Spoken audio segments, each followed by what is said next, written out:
32 புத்தகம் விற்பனைக்கு சென்றதாகவும் அவை திரும்ப பெறப்பட்டு வருவதாகவும் ஒன்றிய அரசு தலைமை வழக்கறிஞர் விளக்கம் தெரிவித்திருக்கிறார். என்சிஇஆர்டி வெளியிட்ட 8ஆம் வகுப்பு புத்தகத்தில் நீதித்துறையில் ஊழல் என்ற பாடம் சேர்க்கப்பட்டதால் சர்ச்சை எழுந்தது.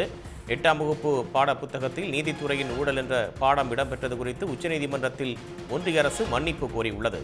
நீதித்துறை குறித்த என்சிஇஆர்டியின் கருத்தை சர்ச்சை கருத்து திட்டமிட்ட செயல் என்று உச்சநீதிமன்றம் கண்டனத்தை தெரிவித்திருந்தது.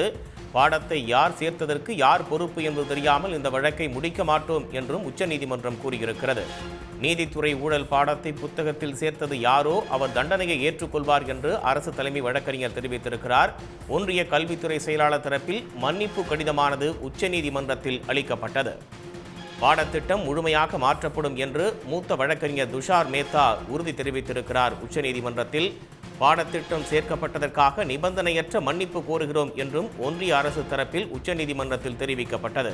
இந்த விவகாரத்தில் தொடர்புடைய யாரும் இனி அந்த பணிகளை தொடர மாட்டார்கள் என்று உறுதியளிக்கிறோம் என்றும் ஒன்றிய அரசு கூறியிருக்கிறது. நீதித்துறையில் ஊழல் என்ற கட்டுரை மூலம் நீதித்துறை மீது துப்பாக்கியால் சுட்டிருக்கிறார்கள் என்றும் உச்சநீதிமன்றம் தெரிவித்துள்ளது. உடனுக்குடன் செய்திகளை தெரிந்து கொள்ள சன் நியூஸ் பெல் ஐகானை கிளிக் பண்ணுங்க.